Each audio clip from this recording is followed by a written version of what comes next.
Welcome to Living Chassidus. Together, let's live the Chassidus we learn.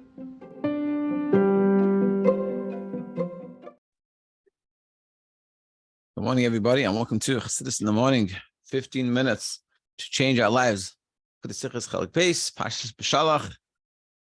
Beautiful, beautiful Sikha. Famous Pasha Shlach. So much about the Meraglim. And we're going to discuss the connection between the Meraglim and what they did, and Moshe Rabbeinu's connection. And so apropos, as Achana for Gimel Tammuz, which is coming up next Thursday. This week's Shas Varchim. Okay, let's get straight into it. So we're going to ask some questions about the whole story of the Meraglim and how this came about, because it's a pretty crazy story when you read the material. And what's even more crazy is Moshe sends them. But on one hand, Moshe sends them. On the other hand, Moshe also davens for them. It's a weird thing. Like, why would you daven? If you daven, because you don't trust them, so why are you sending them? And if you trust them, why are you davening for them? And also he changes Yeshua's name. It's a weird situation going on. So let's see what's the deeper meaning behind all of this. That's what it says in this parsha. Moshe bin Nun Yeshua. Then Moshe calls, he changes the name of Yeshua bin Nun to Yeshua. The name of Gemara says in the Gemara, Moshe Rabbeinu hispalel Hashem Yeshiacha. What does it mean? What does it mean? Change his name from Yeshua to Yeshua is Yud K Yeshua, that Hashem should save you. Me'atzim Meraglim, from the Akam of the Meraglim. So now, we need to understand. At the time when they left, they were kosher, they were good people, they weren't bad people, they didn't have bad intentions.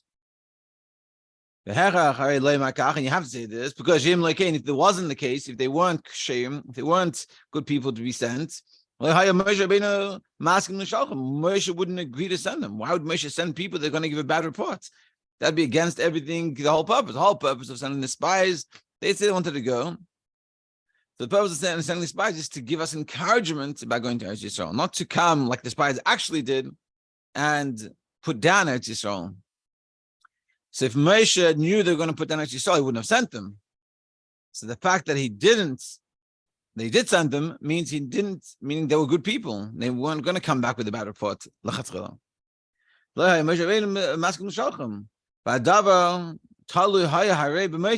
on Moshe, like it says, send for yourself according to your knowledge. So Hashem said to Moshe. So it was up to Moshe. So l'shem im kain his parallel. Therefore, if Moshe is sending good spies, and the beginning of them going was in a good place, from a good way, so why is Moshe davening to Yeshua and transforming his name from Yeshua bin Nun to Yeshua, Hashem Yeshiacha? Hashem should save you from what they're not going to do. That's such a weird, I'm sending the spies.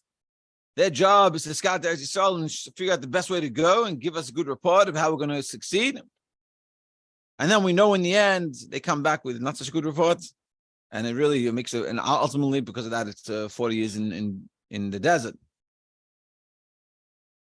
And together with that, so if so why is Moshe davening if he's sending them and he expects them to do good? So why is he davening for Yeshua? Let's see. If you're going to say that, even though they were kosher, but Pashash Moshe Shema Yeira Mashu, Moshe was worried maybe something's going to happen. Moshe was sniffing, I don't know, a little bit risky doing this thing. And that's why I done for Yeshua. So ability mover and Lefiza is going to that. If you're going to say Moshe had some doubts, and that's why he davened for Yeshua bin Nun to transform his name to Yeshua, that Hashem should save him. So why is he davening for one person?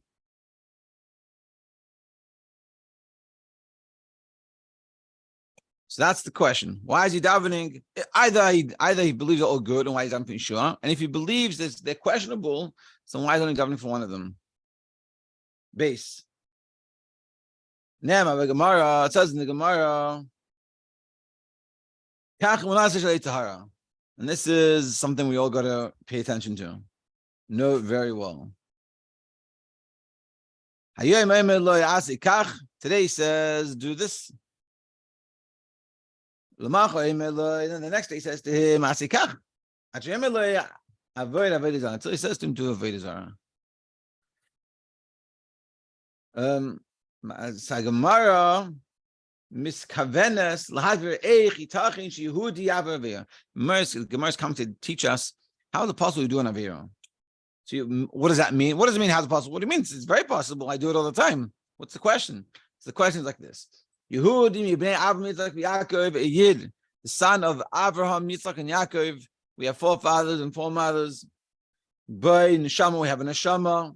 Neshama is sensata v'tahira. Not just we have a neshama, but our neshama is pure. Ata barasa, ata yitzarta, ata napachtabi, like we say every day in the morning brachas. You created, you formed it, you put it into me. Ata neshama kibbeh, and you got it within me. So we have purity, we have good, we're good. We have good things. So therefore, we're so connected, we have a neshama, we're pure, we're all connected. So how does it come out? That we go against the Eibishter. We're doing aveirah, which is against Hashem. And this the Gemara says to answer this. That's the way the Yetzer Hara works. It doesn't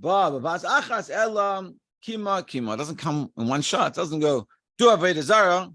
It's slow. I'm going to discuss this more. I have a quick story. I was having for with a friend of mine last 2 nights ago, and he said, and I saw this idea because he was saying like he moved out of town, and he said, why did I come to Crown Heights? He came to visit, and he said, I came to recharge. I realized I need to recharge. And so what happened? He comes to shul, and he's waiting for the rain to start. He's the first one there. He set it up. So what does he do? He pulls out a sefer, pulls out a chumash, a sicha, and he starts learning. And so he was talking about how I came to recharge. And so we were discussing, like, he realized he has the same chumash and the same sicha at home. What's the difference?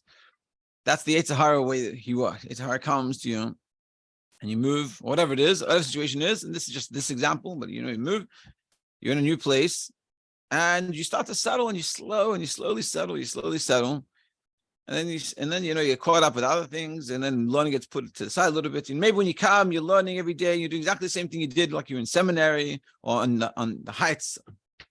But the Yetzer Hara doesn't come and suddenly tell you stop learning, don't waste your time, go play.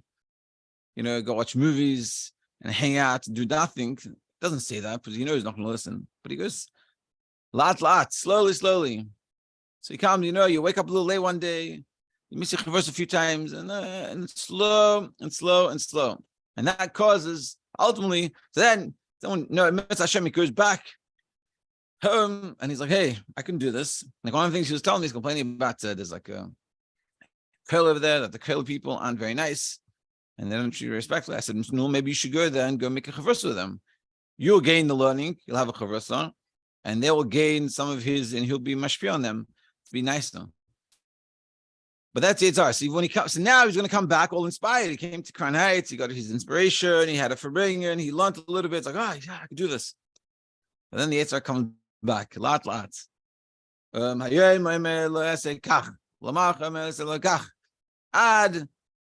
It starts slow, a few steps. And I think this is also a beautiful lesson that just like in the negativity, the Yetzer Hara, he knows the trick.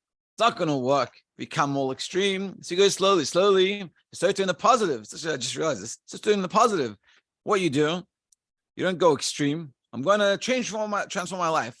I'm going to go slow.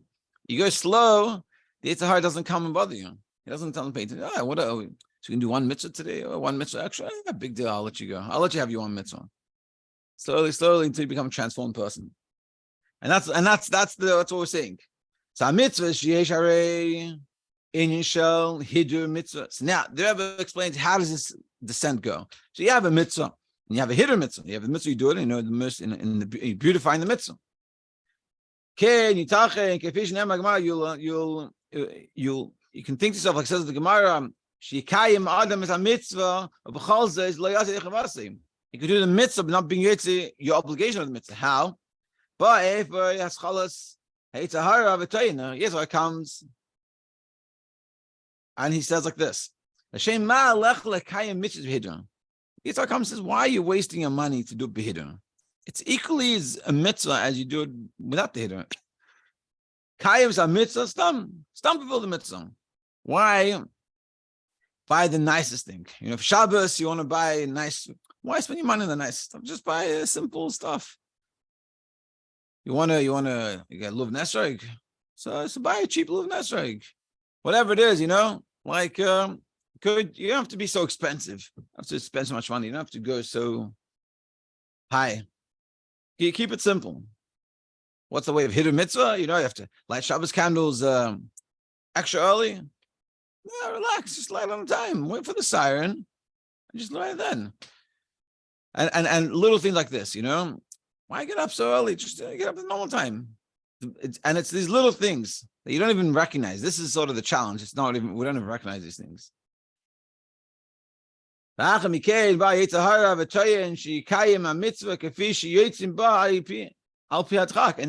comes, and after he gets you comfortable doing the mitzvah stam, he goes to the next level and he says, b'diavad, this is fine.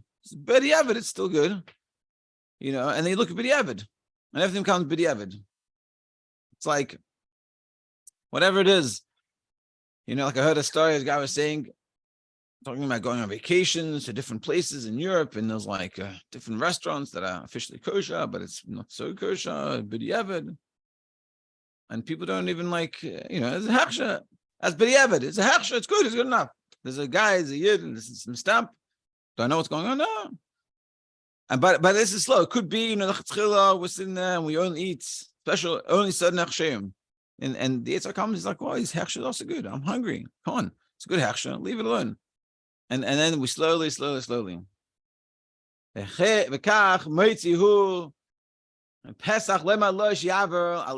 that's how it opens up the doorway to be added to Isra.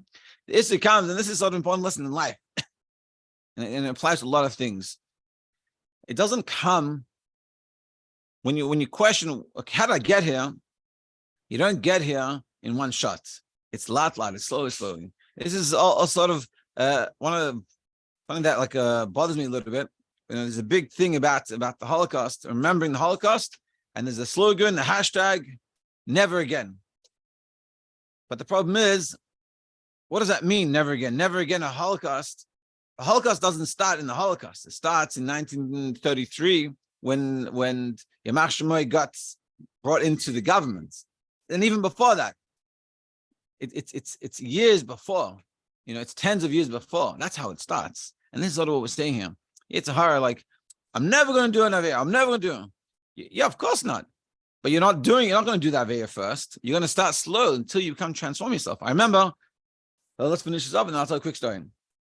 Imkach, hu adavar l'gabei kol mitzvah prati, is this, if this is so, in regards to all specific mitzvahs, sheikala kol shehi b'mitzvahs, gereres acherea aveirah alisur, that even the littlest descent in a mitzvah can cause ultimately to the point of doing aveirah.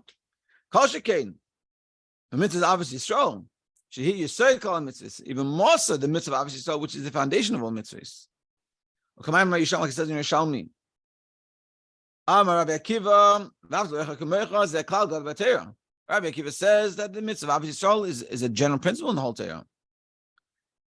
Therefore, when you become lax in Avos Yisrael, it causes an ability to go to the opposites, sinas chinam, and going descent. That's basically what we're saying is we're discussing what's going on with the Muslim going to Yisrael. They were kosher at the time, but Moshe davens for Yeshua, and he changed his name that Hashem should save you. What's going on here? If Hashem doesn't trust them, why is he sending them? If he does trust them, why is he getting Yeshua? Change his name, and the whole thing is a little bit confusing. And why does just daven for Yeshua, not everyone else? So he said, we have to understand.